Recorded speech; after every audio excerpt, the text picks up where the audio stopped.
A homeless teacher signed a marriage contract with a cold CEO. 7 days later, he fell in love. Hello, everyone. Before we begin today's story, I have a small favor to ask. Please hit subscribe and turn on the notification bell so you never miss any of our new stories about love, loss, and redemption. Your support truly helps us bring these emotional tales to life. And tell us in the comments below, where are you watching from tonight? Thank you so much. Now, let us begin. The rain in New York had been falling since morning, turning the city into a blur of silver lights and rushing footsteps. Under a cracked bus shelter, a woman sat curled up on a bench, her coat soaked through, her hair plastered to her face. Her name was Emily Carter. Only a few months ago, she had been a high school English teacher.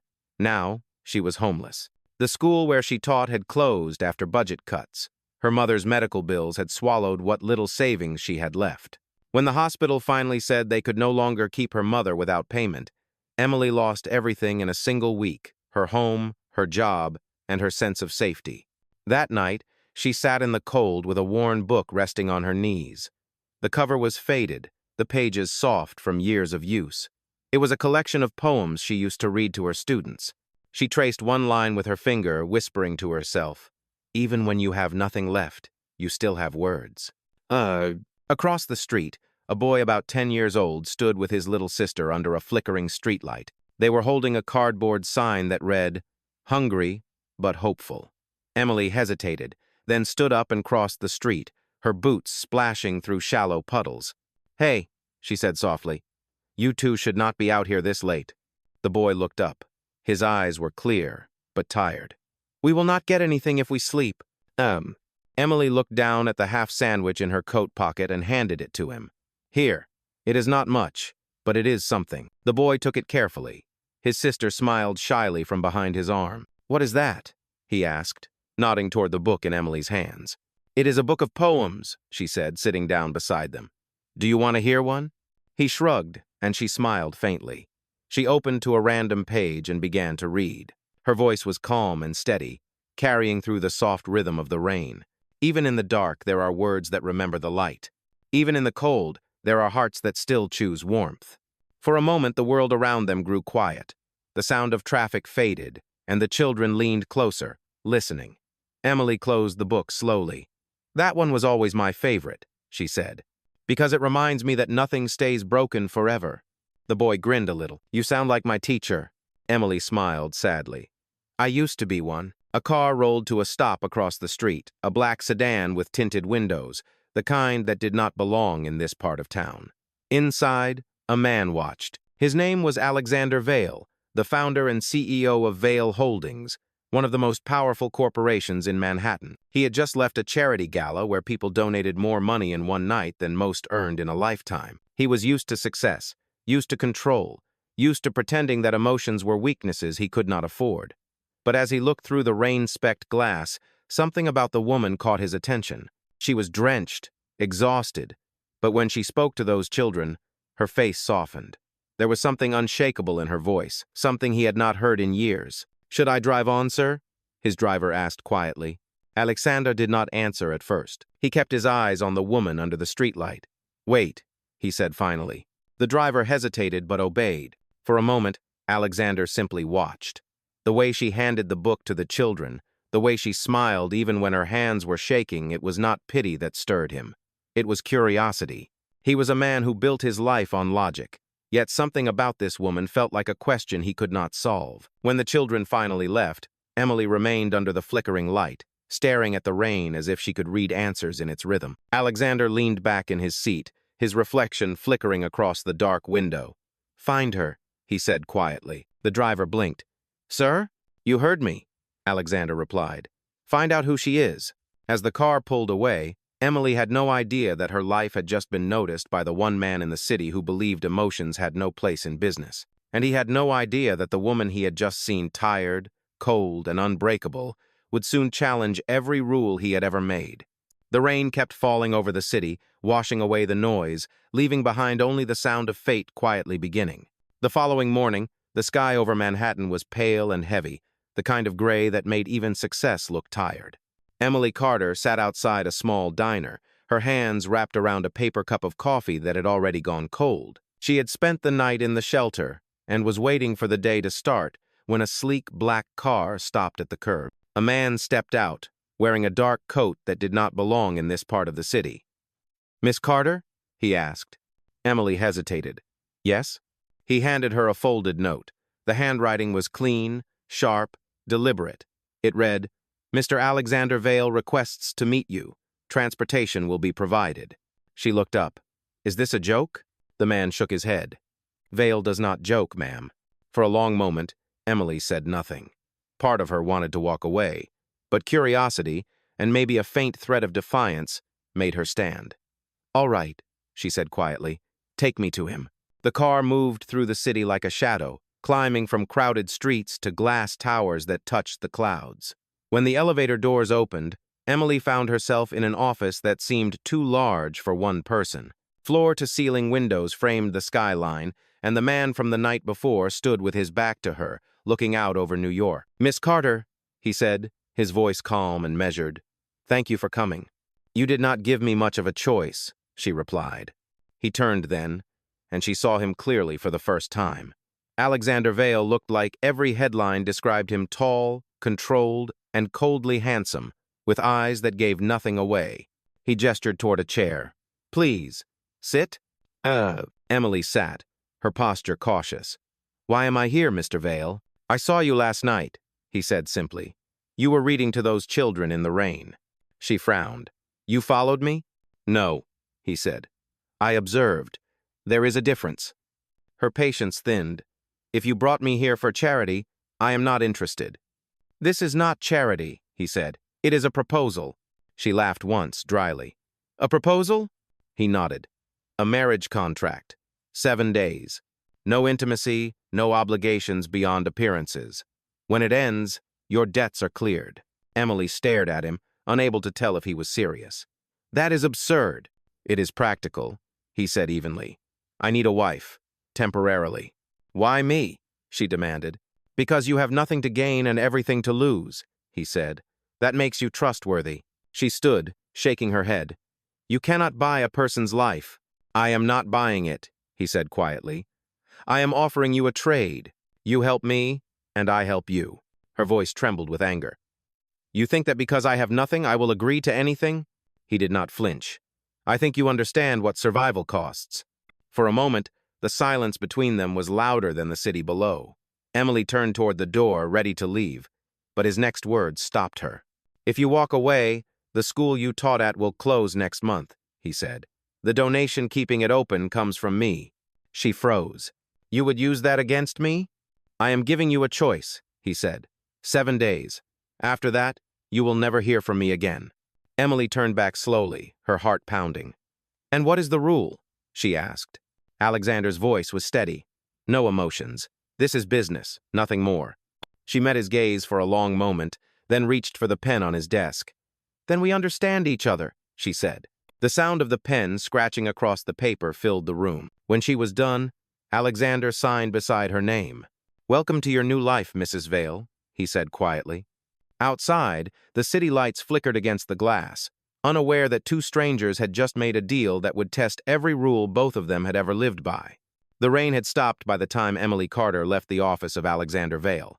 The city lights shimmered on the wet pavement, reflecting her own disbelief. In one afternoon, she had gone from a woman without an address to a woman bound by a 7-day marriage contract with one of the most powerful men in New York. The following morning, a black car arrived at the shelter where she had been staying. The driver, polite and silent, opened the door for her. "Mr. Vale asked me to bring you to his residence," he said. Emily hesitated only for a second before stepping inside. She stared out the window as the city blurred past, her reflection ghosted against the glass.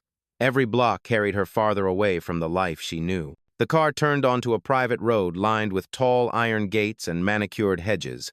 The Vale residence was not a house, it was a fortress of glass and marble, rising against the skyline like something untouchable. When the doors opened, the air inside smelled faintly of cedar and silence. Alexander was waiting in the foyer, wearing a dark suit that looked as if it had never known a wrinkle. "You are punctual," he said simply. "I thought that was part of the contract," she answered. His gaze flicked toward the modest suitcase in her hand. "That will do." He turned and began walking, his footsteps echoing against the marble floor. "I will show you to your room." The hallways were long, lined with mirrors and paintings that looked too expensive to belong to real people. Emily followed quietly, her shoes squeaking on the polished surface. When they reached a set of tall doors, Alexander stopped. "This will be your space," he said. "You may use anything you need, but the west wing of the house is off limits. Meals are served at 8 in the morning, 1 in the afternoon, and 7 in the evening. My staff will assist with your schedule for the week." Emily frowned slightly. "Schedule?" He met her eyes. "We will attend 2 events together. Appear calm, confident, and composed. The world must believe what it sees." She nodded slowly. "And if I fail to convince them?" His tone did not change. "Then the deal ends, and your compensation is void." For a moment, neither spoke. The quiet between them felt heavy, like the air before a storm. Finally, Emily said softly, "You make it sound easy to pretend." Alexander's eyes did not waver. "Pretending is the foundation of society, Mrs. Vale." The title made her stomach twist. She lowered her gaze, unsure what to say. He continued, "One more thing. You already know the rule." Emily's voice was barely above a whisper. "No emotions." He nodded. "Good. It keeps things simple." When he walked away, the sound of his footsteps faded into the distance.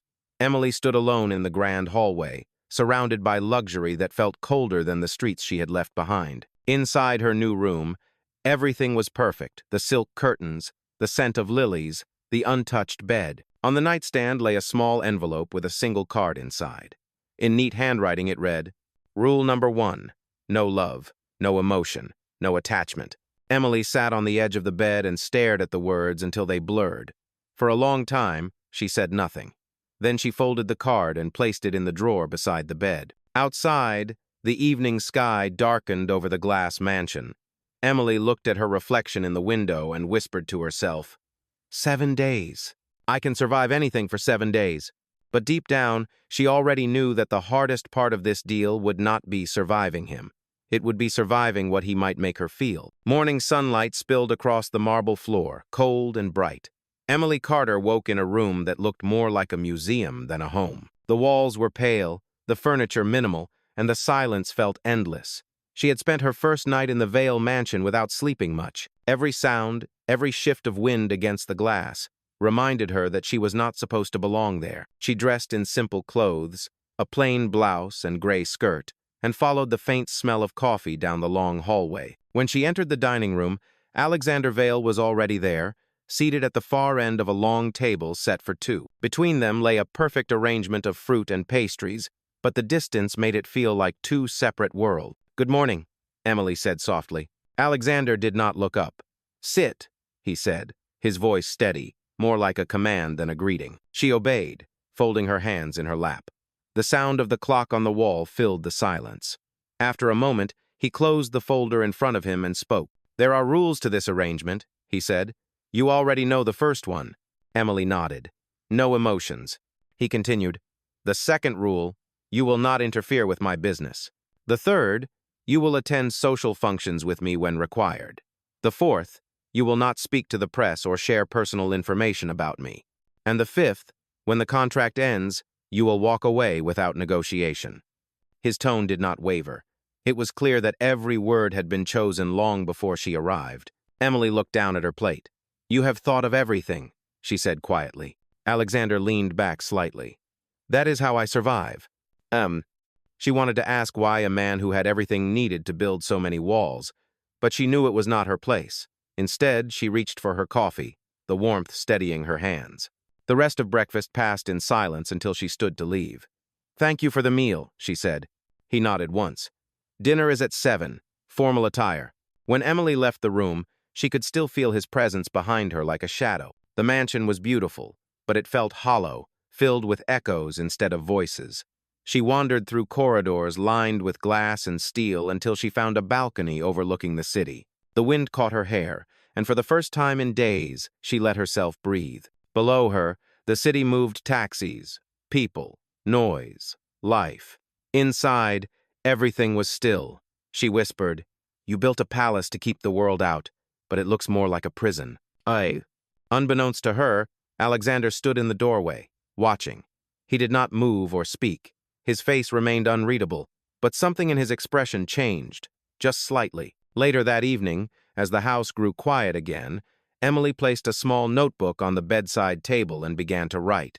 The words came slowly, uncertain at first. She wrote about the rain, about the silence, about the man who spoke in rules instead of feeling. When she finished, she closed the notebook and whispered to herself, "If he built his life on rules, maybe I can build mine on truth." Outside, the city lights flickered against the glass walls, casting patterns of gold and shadow across her face. In the stillness of that vast mansion, two strangers lived under the same roof, one bound by control, the other by promise, and neither yet understood that their walls were already beginning to crack. Days passed inside the Vale mansion like chapters written in silence. Emily Carter woke early each morning, drank her coffee alone, and spent hours exploring the corners of a house that never seemed to breathe. Every surface was spotless, every clock perfectly in sync, yet the air felt heavy, as if no one had laughed there in years. Alexander Vale worked from his office on the west side of the house, the one area he had told her was off limits. His schedule never changed. He left his study only for meetings, calls, and precisely timed meals. The staff moved around him like quiet shadows, trained never to speak unless spoken to. On the fourth morning, Emily decided to walk through the garden behind the mansion. The sunlight reflected off the glass walls, and the air smelled faintly of pine. She followed the stone path until she reached a small greenhouse tucked between the hedges. Inside, the warmth was immediate, and for the first time since she had arrived, she felt something close to peace. She was watering the plants when she heard footsteps behind her. Alexander's voice broke the quiet. "You found the only part of this house that is alive," he said. Emily turned to face him. "It is beautiful," she replied. "Do you ever come here?" "Not often," he said. "Beauty has a way of distracting people." She smiled faintly. "Maybe distraction is what you need." He looked at her for a moment, unreadable. "I do not need what does not last." Emily tilted her head. "Nothing lasts, Mr. Vale. That is what makes it beautiful." For a second, the mask slipped. His eyes softened, then quickly returned to their usual cold focus. "You should return inside. Dinner will be served soon." Later that evening, they sat at opposite ends of the long dining table again. The meal was quiet except for the clinking of silverware. Halfway through, Emily decided to speak. "I have met people who live with nothing, and they still find ways to feel alive. But this place feels like a cage built out of perfection." Alexander did not look up. "Perfection is stability, Mrs. Vale. It is how chaos stays outside. Or how you keep yourself from feeling anything," she said softly. His fork paused mid-air. "Do not assume you understand me." "I do not," she admitted. "But I see you." For the first time, he lifted his eyes to hers. The silence that followed was not the cold kind anymore. It was heavier, warmer, and charged with something unspoken. After dinner, Alexander stood. "Tomorrow evening we have an event. My assistant will prepare what you need." Emily nodded. "Of course." When he left, she sat alone in the vast dining room, the flicker of candlelight reflecting on the polished floor. She whispered to herself, "If this is what power looks like, I would rather be poor."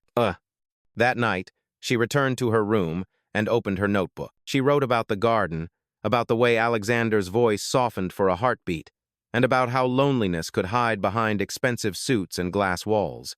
She ended the page with one line. "He built a kingdom to be untouchable, but he forgot that even glass can crack from the inside." Outside, the wind moved through the trees, whispering against the windows. Somewhere in the house, Alexander stood by his office door, listening to the faint echo of her footsteps fade down the hall, wondering why her words had stayed in his mind long after the silence returned. The following afternoon, the mansion was quiet, except for the distant hum of traffic below the hill. Emily Carter sat in the library surrounded by shelves filled with books that looked untouched. The scent of old paper calmed her. For the first time since she had entered Alexander Vale's world, she felt close to something familiar. She pulled down a collection of classic poetry and began to read out loud, her voice soft in the stillness. She did not hear him enter at first. Alexander stopped by the doorway, listening. Her voice carried through the air, steady and calm. "There is nothing stronger than a heart that chooses kindness," she read. When she looked up, he was standing there, one hand in his pocket. "I did not realize this room was in use," he said. Emily smiled faintly. I suppose I just gave it a purpose again. He stepped closer. Most people in this house do not read. They decorate with books. They do not open them. That sounds lonely, she said quietly. Alexander's gaze flicked to the window. Loneliness is efficient. It keeps you from depending on anyone. She closed the book gently. That is not efficiency, Mr. Vale. That is fear. His eyes met hers, sharper now. You think I am afraid? I think everyone is, she said. Some of us admit it, others hide it behind rules. For a moment, the air between them tightened. He turned away, walking toward the window. Fear has no place in business. Then maybe business is the wrong place to live, Emily replied. He did not answer. The sunlight caught on the glass, reflecting both of them two figures divided by light. Later that day, Emily helped one of the kitchen staff carry boxes of supplies to the back corridor. She laughed softly when the younger woman, named Claire, told her a story about her son learning to ride a bicycle. It had been so long since Emily had laughed that it startled her. When she turned, she saw Alexander standing at the end of the hallway, watching again. His expression was unreadable, but he did not look away until she met his eyes. That evening, during dinner, the silence was different. It was not cold. It was thoughtful. Emily noticed that Alexander ate slower than usual, as if distracted. Finally, she asked, "Why do you keep everything so quiet here?" "Noise invites emotion," he said. "I prefer clarity." "And yet," she said gently, "you keep listening when I speak." He looked up at her. "You are unusually observant." "I was a teacher," she said with a small smile. "I notice what people try to hide." For the first time, a trace of warmth appeared in his expression. "You think you see me, Mrs. Vale, but what you see is a version that exists only on paper." "Maybe," she said. "But paper can tell stories, even the ones people never mean to write." After dinner, Emily walked through the hallway and paused by the grand piano in the corner of the lounge. She lifted the lid and pressed one key softly. The note lingered in the air like a heartbeat. When she began to play, the sound filled the emptiness of the house. Upstairs, Alexander stopped by the railing and listened. The melody was simple but haunting, each note wrapping around him like something he had forgotten how to feel. For the first time in years, he did not move away from the sound. That night, neither of them spoke, yet something unspoken had shifted. The rules were still written on paper, but their meaning was already beginning to blur. The next evening arrived with the weight of expectation. The Vale Foundation charity dinner was being held at a grand hotel downtown, a place where chandeliers hung like constellations and conversations shimmered with false charm. Emily Carter stood before the mirror in her room, wearing the gown chosen by Alexander's assistant. It was dark blue silk, elegant and modest, but it felt like armor more than clothing. She took a deep breath, steadying her hands. When she descended the staircase, Alexander Vale was waiting at the bottom. His suit was black, his tie perfectly aligned, his expression impossible to read. For a moment, he looked at her longer than usual, the faintest flicker of surprise in his eyes. "You look presentable," he said finally. "Thank you, I think," Emily replied, meeting his gaze. He offered his arm. "Shall we?" The ride to the hotel was silent except for the hum of the city outside. Emily stared out the window, watching the blur of lights. She wondered how many of the people in those cars believed love was something they could control. When they arrived, photographers waited by the entrance. The moment Alexander stepped out, the flashes began. He extended his hand toward her. "Smile, Mrs. Vale. They expect perfection." She took his hand and followed him into the glittering hall. The room was filled with polished laughter and expensive perfume. Alexander moved through the crowd like a man used to owning every space he entered.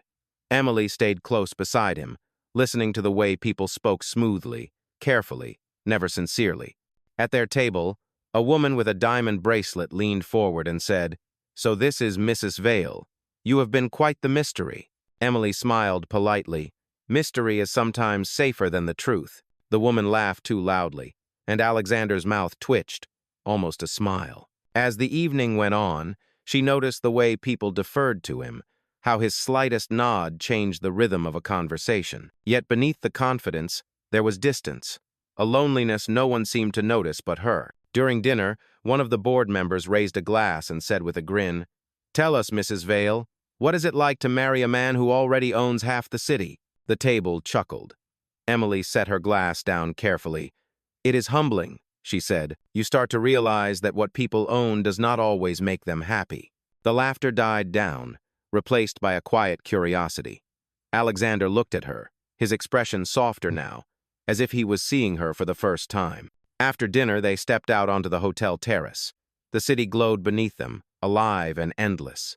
Emily leaned on the railing, feeling the cool wind brush against her face. You handled yourself well tonight, Alexander said. I was just honest, she replied. Honesty is rare in this circle, he said. Most people trade it for convenience. She turned toward him. And what do you trade for control? He paused, as if the question unsettled him. Everything, he said quietly. For a moment they stood in silence, the sound of the city filling the space between them. Emily looked up at the skyline. Maybe control is overrated, she said. Maybe freedom is the luxury no one can afford. Alexander's gaze lingered on her face, and something in his eyes changed just enough to reveal the man behind the mask. When they returned to the car, he opened the door for her. It was a simple gesture, yet it felt like something unspoken had shifted. As they drove home, neither spoke, but the silence was no longer cold. It was heavy with the beginning of something neither of them dared to name. Late that night, the mansion was quiet. The echo of the charity dinner still lingered in Emily Carter's mind, the polite smiles, the whispered questions, the way Alexander Vale's hand had steadied her when the crowd became overwhelming. She should have felt safe back inside the house, but something in the silence unsettled her. The walls felt too perfect, too guarded, as if they were hiding something. Unable to sleep, Emily walked down the corridor, her bare feet silent on the marble floor. The mansion was dim except for the faint glow of security lights. She passed the main staircase and noticed a hallway she had never seen before. At the end of it stood a locked door. It was the only one without light spilling through the frame. She hesitated, remembering his warning about the West Wing. But curiosity was stronger than fear. She tried the handle. To her surprise, it was not locked. The door creaked open, revealing a room covered in dust. It was not an office or a guest room. It looked untouched for years. On the walls hung photographs, black and white portraits of a woman with kind eyes and a quiet smile. A grand piano sat beneath the window, its keys yellowed with age. The air smelled faintly of old perfume and paper. Emily stepped closer to the photographs and realized the woman's face resembled Alexander's, his mother. Stacks of newspapers lay on a table beside a cracked glass vase. She picked one up and read the headline. It spoke of scandal, of betrayal, of a woman accused of embezzlement in a foundation that had once carried her name. Emily's hands trembled as she turned the page. The dates were from over 15 years ago. Put that down. The voice came from behind her. She turned sharply. Alexander stood in the doorway, his face pale under the dim light. His tone was calm, but his eyes were storm dark. You were not supposed to be in here, he said. I could not sleep, she answered. I was not trying to pry. He stepped forward, his voice tightening. You do not get to read my ghosts, Mrs. Vale. Emily met his gaze. Then why do you keep them alive? His jaw clenched. Because forgetting does not erase what happened. She held up one of the papers. She was accused of things that were never proven, was she not? You built your life around rules to make sure you would never be betrayed the way she was. Stop, he said sharply. You do not know what you are talking about. Maybe not, she said quietly, but I know what guilt looks like. For a long moment, neither of them spoke. The silence between them was heavier than anger. Alexander's expression softened just slightly, exhaustion flickering through his controlled composure. He finally said, My mother was the only person who believed emotion could change people. It destroyed her. That room is a reminder of what happens when you trust too much. Emily's voice was calm but firm. You built walls because of her pain, but those walls are hurting you now. You are not protecting yourself anymore. You are imprisoning yourself. His eyes met hers, conflicted. You think it is that simple? No, she said, stepping closer. But it has to start somewhere. He looked away first. Leave this room, Mrs. Vale. Emily nodded slowly and walked past him. When she reached the hallway, she turned once more. You cannot heal from what you refuse to face, she said softly. He said nothing. The door closed behind her with a quiet finality. Inside the room, Alexander stood alone, staring at the faded photograph of his mother. Her eyes seemed to follow him in the dark, kind and knowing. For the first time in years, he wondered if his walls had protected him or if they had only kept him from ever being free. The storm arrived the next morning, heavy rain beating against the windows of the Vale mansion. The air inside felt charged, tense, as if the entire house could feel what was coming. Emily Carter sat by the piano, her fingers resting on the keys, but she could not bring herself to play. The conversation from the night before replayed in her mind. She had seen the truth behind Alexander Vale's silence, and she knew it had shaken him. When he entered the room, she stood. His expression was colder than she had seen in weeks. "We need to talk," he said. Emily nodded. "About your mother?" "No," he replied sharply. "About you." She frowned. "What about me?" Alexander set a tablet on the table. The screen showed a news headline in bold letters. It read, "Vale Marriage Exposed Contract Scandal in the Making." Beneath it was a photo of the two of them from the charity event. Emily's heart dropped. "Who leaked this?" "It does not matter," Alexander said. "The board is demanding an explanation. The company's shares have already started to fall. They think the marriage is a publicity stunt." Her voice trembled. "And what do you think?" He met her eyes, and for a moment she saw conflict there, then it was gone. "I think this has gone too far." "So that is it?" she asked. "You believe I did this?"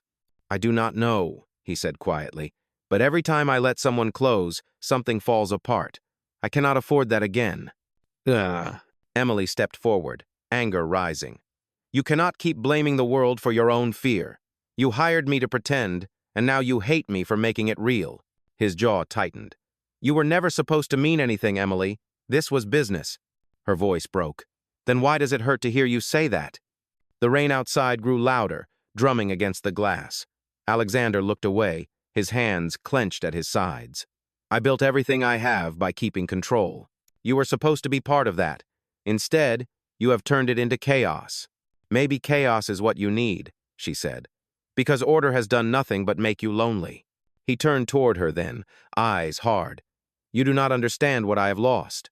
"I understand perfectly," Emily said. "You lost yourself somewhere between rules and fear." For a long moment, neither of them spoke. Lightning flashed, filling the room with white light. Finally, Alexander said quietly, "When this contract ends, we will both walk away. It will be better that way." Emily's throat tightened, but she kept her voice steady. "You think ending this will make you safe again? But you are wrong. You are just proving that love was never your weakness. Control was." She turned and walked toward the door. "You built a life where no one could touch you, Alexander. Now no one truly can." He said her name once, but she did not stop. The sound of the door closing behind her echoed through the hall like a final promise breaking. Outside, the storm raged across the city. Emily stepped into the rain, the cold soaking through her dress, but she did not look back. For the first time since signing that contract, she was free of his rules, but her heart felt heavier than ever. Inside the mansion, Alexander stood alone by the window, watching her disappear into the storm. He pressed a hand against the glass, but she was already gone. For a man who believed control could protect him, it was the first time he realized that losing it might be the only thing that could save him. The following day, the storm had passed, leaving the city covered in gray clouds and broken branches. Inside the Vale Corporation building, the atmosphere was colder than the weather outside. Alexander Vale sat at the head of a long boardroom table, surrounded by men and women in tailored suits. The air smelled of coffee and tension. One of the directors cleared his throat. "The press is demanding a statement, Mr. Vale. If you do not address the rumors, investors will continue to panic." Alexander's expression did not change. "There is nothing to address. My personal life is irrelevant to the company." Another voice spoke from the end of the table. "Your personal life is the company now. You made it public when you brought her to the event." He ignored the comment, but a flicker of frustration crossed his face. The meeting dragged on, each word cutting into him like static. When it ended, Alexander walked to his private office and closed the door behind him. The silence inside was suffocating. For the first time in years, he felt something he could not calculate: emptiness. The walls of glass that once gave him clarity now reflected nothing but isolation. He looked out at the city skyline and saw only distance. On his desk lay a newspaper with the same headline he had shown Emily. The words blurred as he stared at them. He had built his empire by controlling every variable, every outcome. Yet one woman, with nothing to her name, had unraveled all of it simply by being real. He loosened his tie and sank into the chair, exhaustion pressing against his chest. Memories from the past week flashed through his mind. Her laughter in the garden, her defiance in the rain, the way she had looked at him as if she could see beyond the man everyone else feared. His assistant knocked softly. "Sir, the press conference is ready." "Cancel it," Alexander said. "I have nothing to say." The assistant hesitated, then left quietly. When the door closed, Alexander picked up a framed photograph from his desk. It was his mother, smiling, her eyes gentle. "You told me emotions destroy people," he whispered, "but maybe it was fear that did." For the first time in years, his voice broke. The sound startled him. He set the frame down carefully and pressed his hands against the desk. Everything he had built suddenly felt fragile. That evening, the mansion was darker than usual. Alexander walked through the empty halls, the sound of his footsteps echoing. The room where Emily had once written her notes still smelled faintly of her perfume. On the piano, a sheet of music she had been playing remained open. He sat down and pressed one key. The sound rang through the silence, pure and haunting. He stayed there for a long time, listening to the echo fade. The truth was simple, but it was one he had spent his whole life avoiding. Control had not protected him. It had only left him alone. As midnight came, Alexander stood by the window, looking out at the city that once obeyed him. Now it looked indifferent, alive without him. He whispered to the empty room, "I built an empire to prove I could not be broken, but all it did was teach me how to forget I was human." Outside, the rain began again, gentle and steady, washing against the glass like a quiet confession. For the first time, Alexander Vale did not move to shut it out. He simply stood there, letting the sound fill the silence he had created, finally realizing that all his rules had done was build a kingdom made entirely of glass. A week passed, and the headlines slowly faded from the front pages. The city moved on, as cities always do, but Alexander Vale did not. His empire remained intact, yet the silence around him felt heavier than ever. Each morning, he woke before sunrise, stood by the window of his office, and stared at the skyline without seeing it. He had everything he had ever wanted, power, wealth, and control, and yet it all felt empty. One afternoon, his assistant entered the office. "Sir, there is a matter that requires your signature," she said, setting down a folder. Alexander opened it and froze. It was a proposal to sell one of his company's smaller properties, a building that once housed a public school. The same school where Emily Carter had taught before everything fell apart. He read the name slowly, feeling something twist inside him. "Do not sell it," he said quietly. "Sir?" "Do not sell it," he repeated. "Prepare a transfer. I want it donated to the city. Let it reopen as a school again." The assistant looked surprised but nodded quickly. "Yes, Mr. Vale." When she left, Alexander sat back in his chair. For the first time in a long time, a decision felt right, not profitable. Later that day, he went to see the building himself. The streets around it were worn but alive. Children played on the sidewalks, their laughter echoing off the brick walls. Inside, the classrooms were empty but filled with sunlight. Dust floated in the air like quiet memories. He stood by one of the windows, running his hand along the wooden frame. "You taught here," he said softly, almost to himself. "You believed words could save people. Maybe you were right." A voice came from behind him. "I did not expect to see you here." He turned. Emily was standing in the doorway, her coat still damp from the rain outside. Her eyes were tired but calm. For a moment, neither of them spoke. Alexander finally said, "The building is yours now. It will reopen next month. You can rebuild what you started." Emily's voice trembled. "Why would you do that?" He looked at her, and for once there was no wall in his expression. "Because I spent my life building things that meant nothing. You showed me what it means to build something that matters." She took a step closer. "You cannot fix everything with money, Alexander." "I know," he said quietly, "but I had to start somewhere." For a long moment, they stood in silence, surrounded by the ghosts of her past and the ruins of his pride. Then Emily smiled softly. "You always said emotions were a weakness. What changed your mind?" He exhaled slowly. "You did." She looked down, her voice barely a whisper. 7 days felt longer than I expected." He smiled faintly. "They changed everything." Outside, the sun broke through the clouds, casting warm light through the dusty windows. For the first time since their deal began, neither of them felt like they owed the other anything. Alexander turned toward the door. "You do not have to forgive me," he said. "I just wanted you to know that you were right. Some walls are meant to fall." As he walked away, Emily watched him go, her heart caught between gratitude and something deeper. She turned back to the classroom, imagining it filled with laughter again. For the first time in a long time, she felt hope not because of what she had gained, but because someone she once thought unbreakable had finally learned how to be human. Spring came early that year. The city thawed beneath a softer sun, and the days grew longer, brighter, and less heavy. The old school building had been repaired, the paint fresh, the windows clear again.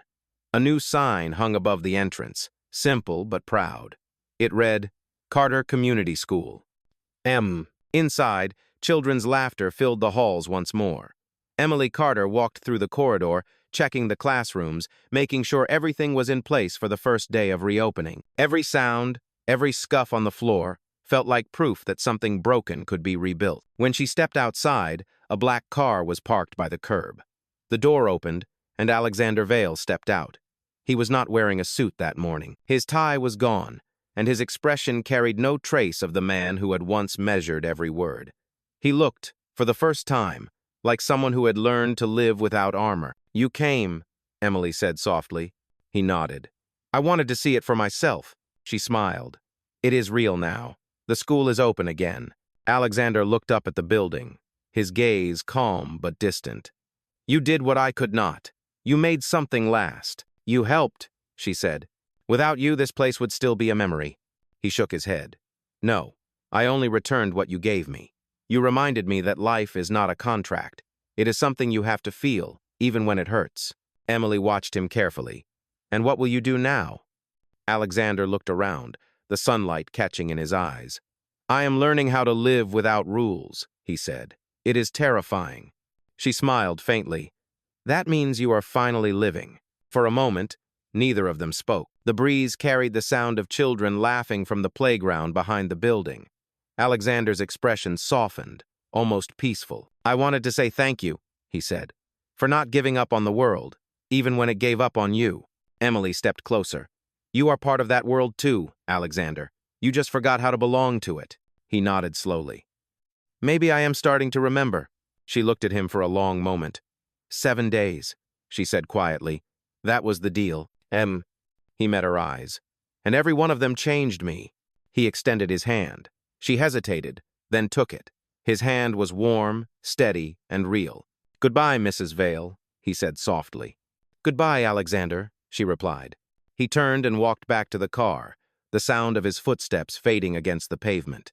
When the car disappeared down the street, Emily stood for a while, looking at the building they had both helped bring back to life. She whispered to herself, "He said no emotions, no attachments, no love, but he broke every rule he wrote." A gust of wind lifted her hair as she smiled, not with sadness, but with quiet understanding. She turned toward the school, the sunlight spilling across the doorway like a new beginning. Inside, a small group of children called her name. Emily walked back through the doors, her heart lighter than it had been in years. For the first time, she knew that love did not need to be perfect or promised. It only needed to be real. And somewhere beyond the city skyline, in an office filled with light, Alexander Vale looked out the window, remembering the woman who had taught him that truth. He smiled once, quietly, knowing that the life he had built on control had finally given way to something far greater. For both of them, the 7 days that began as a contract had ended as something that would never fade, a story of loss, of hope, and of two hearts learning that freedom begins where fear ends.